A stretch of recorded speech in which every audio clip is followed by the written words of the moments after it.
Thanks for meeting with me, Kyle. Yeah, no problem. Okay, so today when I was in your room, I observed the end of a read aloud and then the beginning of a writing. Yeah, well, yes, the writing. Yeah, it was a read aloud based on the text for writing. Yep. Okay, so before we go through anything, I just kind of want to read through my ratings for you. Sure. Okay, so first was strategies with whole brain and teaching, effective. I really like how you had Jamel lead the class, and I'll talk more about that later. Yeah, But okay. I thought that was really good having good. him lead because it gave him ownership. Yeah, I thought it worked pretty well. Yeah. Yeah, that's good. Thanks. And then I gave you a 2 on differentiation. That makes sense. Yeah. And I'm going to talk to you more about ways I think that you can improve that. Mm-hmm. 2 for checks for understanding, and we'll go over that as well. Let's see. So, understanding and differentiation. Okay. Student engagement, 3.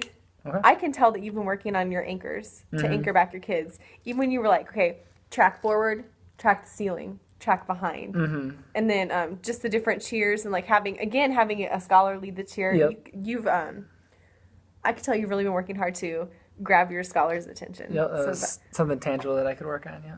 yeah, you can definitely tell. Okay, effective pacing, effective engagement. Again, I think a lot to do with those anchors. Effective relationships, and of course, your classroom is like impeccable, so very organized. Also organized in a sense that like you had like the anchor chart like already up, ready to go for the writing. Really prepared. Yeah, thanks. Your management, all effective this time. That's aligned very with good. school culture, taxonomy, behaviors. Just such a huge improvement. Yeah. Thank you. I do feel that, so I appreciate it. You should be really proud of yourself. Okay, so here's what I have. Okay. As the observation begins, Talma finishes up a read aloud.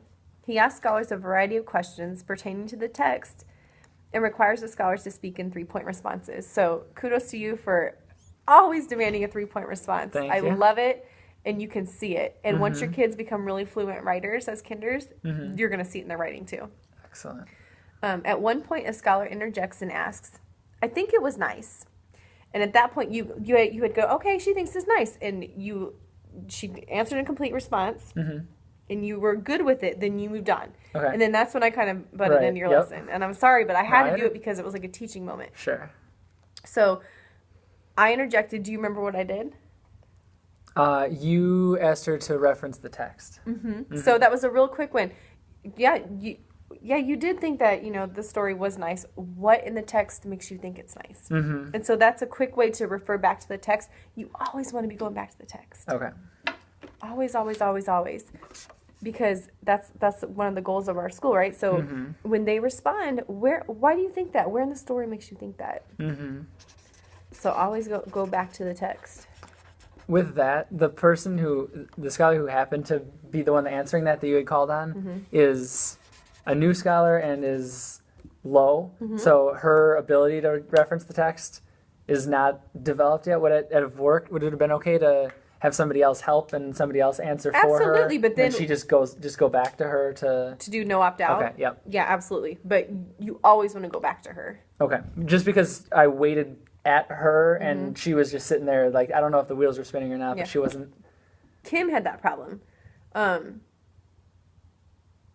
If you wait, you want to give them some wait time because they're little and their brains are. But if you feel like, man, I'm just sitting here, go to someone else, but make sure that you always return back to them. Okay. And then you could even you could always even model yourself if you feel like your kids aren't getting it. They're not getting it. Sure. She said it was nice.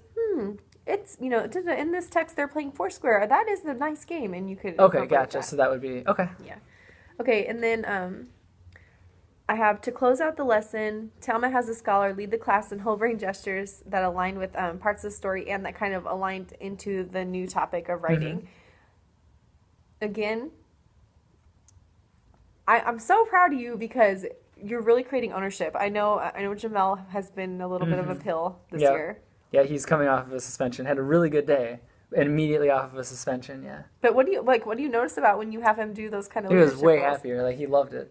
He was all about being up in front of class, leading everything, yeah. So, sometimes I found, because I always had the naughty classes, I found that some of maybe the worst behaviors can become your best, advocate for you in the classroom if you put them in leadership roles. Yep. So, okay. That was really good. That should work well. Jamel does like that, so yeah, that could work. You could definitely tell. Okay, so then I have Talma then transitions to writing. He has a pre-written sentence starter up on the board, which is awesome, and it matched the paper too. Because sometimes teachers will have things pre-written out, but it doesn't match the format of the paper, and so it's confusing the scholars. But the fact that you had like the picture box and then the lines underneath, Yep, that was because that's the way that it is on the assessment. yeah, so they can actually see it. So you have a pre-written sentence starter up on the board that says, "My best friend likes ... And you ask the scholars to complete the sentence. And so then you had different examples, such as my best friend likes video games, my best friend likes Beyblades, and my best friend likes friends that are nice. And then you were writing what the scholars were saying along in the margins. And we haven't gotten into this yet, but in upcoming PD, I'm going to teach you about thinking maps. They're different. Okay. They don't like you to call them graphic organizers, but they kind of are graphic organizers. That you can use, that you could post up on the wall for your brainstorming. Okay, sure. So we'll go over that at a later date. Later date, okay. But one of the scholars had said friends that are nice. And that was when I got this idea that I think that for your key lever, I want to teach you about dead words and spicy words. Okay. Sounds good. Have you ever heard of that before? No, I mean, I might be able to figure out what it means, but I don't know what it is off the top of my head now. Okay, so I know that you have kinders. Oh, one more thing I wanted to tell you. The other thing that I loved too today when you were doing the writing is I loved that you didn't even have to do it today. The kids just turned right to the word wall and they knew. Yep. They knew to look. They knew, oh, that's one of our sight words. I don't know how to spell it. I'm going to look here. That's good training on your part. That means that you've groomed them to do that. Yep, that's and good. You were like totally implementing the word wall like exactly how it was. Okay, that's good. So that's I'm glad awesome. that I didn't notice that they turned before I asked them to. I told them to, and then they did, but I didn't even notice that they had looked before. Some of That's them good. did, and I was like, dang, like they're like getting it. It's awesome. Anyways. Okay. Good. So dead words and spicy words. Okay, so the girl said, "My best friend likes friends that are nice." Well, I know they're in kinder, but we really want to up their vocabulary. One of the reasons why our kids come in so low is because at home they don't have the vocabulary that other kids have. Okay, so a way that you can help build vocabulary is by having dead words. And so what you can do is you can, and it doesn't have to look like this, it could just be an anchor chart, whatever you have space for, but like a long time ago when I had a classroom, I would make little tombstones and I'd make a little dead word graveyard. And I'd say, these words are dead, we're not going to use them anymore, they're not alive. Okay. And we would write the words on the tombstones. So like, nice would be a dead word. Because it's really basic, it's not that exciting, and it's very basic vocabulary. Sure. Another dead word might be, I don't know, fun. This is fun, because I know the kids like to say, I like, it's fun, it's fun, it's fun, it's nice, it's good, it's good. Yeah, I like is probably based off of the unit we just did, where that was exactly what they were supposed to write. Yeah. So now we're trying to get away from that. So maybe, I don't know, give me like two other words you think might be like a dead word that kids use all the time. Nice, fun, good. I don't know. How about for the opposite spectrum? So bad? Okay, Well, bad. Yeah, okay. bad. Bad, nice, fun, good. Bad. How about this one? Oh, perfect. Okay, yeah, I wasn't able to think of one. Big, that makes a lot of sense. Okay, Yep. so you put these words on tombstones and you tell the kids, okay, these are going to the graveyard. We are not going to use these words anymore. Okay. We're going to use better words, bigger words, scholar words, okay? And then you can have a spicy word wall. And again, you don't have to make it with the tombstones and the chili peppers. You can just put them on an anchor chart. I don't care. But they need, just like the word wall, the kids need to know that that's my spot I go to. Or when you're teaching, they know, you look over there, Gotcha. So you can do spicy words, which are basically just synonyms for these words that are much more rigorous. So we'll do a couple. So I'll do the first one. So for nice, I might say pleasant. It was nice. It was beautiful. Nice. It was amazing. So but when I'm introducing it to the kids, I'm really like animated and excited. So, nice. I could say, my shirt was nice, or I can go, wow, this shirt is amazing, and it sounds so exciting. But you have to be really enthused about it. Right. So then the kids are like, whoa, So then you're like, okay, nice is good. What's a better word? And then they go, oh, look over there. We can use amazing or beautiful. Okay. So let's try Let's try some words for bad. Okay. So, awful. Or, I don't, is this a word that they're supposed to write or that they're supposed to say? Is this verbal vocabulary or written? I would say both. I would say, because you guys always give feedback, right, when they're revising their work? Mm-hmm. So you could always say, like, let's say even if they just write, let's see, my mom is nice. Let's say that was their sentence. Okay. You could go, this is a beautiful sentence. I love that you use nice, but what would be a better word than nice? Oh, let's look up at our spicy words. What's a better word than nice? And then they can revise and put in a bigger, and so it's for both. Okay. But you absolutely have to model it with your writing. Mm-hmm. And you have to show them first. You can't expect them just to do this. But as you're writing, you go, nice is a good word, but I can do better. I can add in this spicy word instead. And then you show them how to do it so that they see, just like how they turn to the word wall. Mm-hmm. Okay. Okay? So what I've done is I have a link that I'm going to send you. If I can open it. And it has a bunch of different dead words. Oh, I said awful. Awful's a dead word.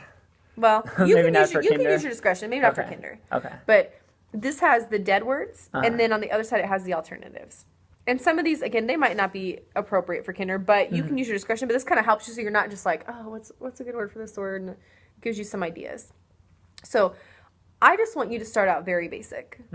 Maybe pick 5 words. Okay. I don't want you're not going to bust out like 20. Mm-hmm. You know, 3rd grade, ask them to, because they're learning synonyms and antonyms for I read. Okay. But maybe just pick, like I said, 5. Like maybe fun, good, the ones you see that are common. Mm-hmm. Put them up and teach them. That's what I'd like to see for your Okay. next key lever. So do you want to pick your 5 now, just so we know? Sure. Let's see. Well, I know that they use fun, so fun should be back up there. Okay. I think big would be good.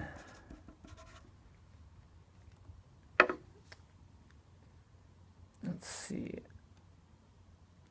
Like would make sense. At least. Well, You could teach them. When I taught first, I would teach them to use relish. Like instead of saying I like ice cream, I relish ice cream. oh, okay. But I mean, I don't know. Let's see. I would definitely do this one. You do. Okay, nice. Yeah. I just didn't have that one. I'm not seeing that one in the writing as much. That's the only reason I didn't pick that one, See but what that else? sounds good. Okay. And then it how doesn't have to about be from here, but 2 more. fun, big, nice. Well, actually, you have good and bad on here. Maybe they're too similar. Maybe we No, I wouldn't don't think do- so. You could do Just because those are basics for conversation as much as yeah. for writing. So let's try those. Okay. I'd like to see those maybe posted in your room sometime next week, and I want to see you start implementing that in your writing. Okay. Do you do you care individual tombstones or just a big tombstone with different words on it? I'm just trying to look around and see where. I don't. You don't have to do tombstones. You can just do an anchor chart. I don't care. However you see fit is fine. Okay. I just want it referenced, and I want them to know. And you don't even have to call it dead words. You can tell them the words we don't use. I mean, whatever you want to do. I Okay. just know that they're usually called dead words. Okay. Maybe. Or on an Above anchor chart, version. maybe it's just something you pull out during writing time.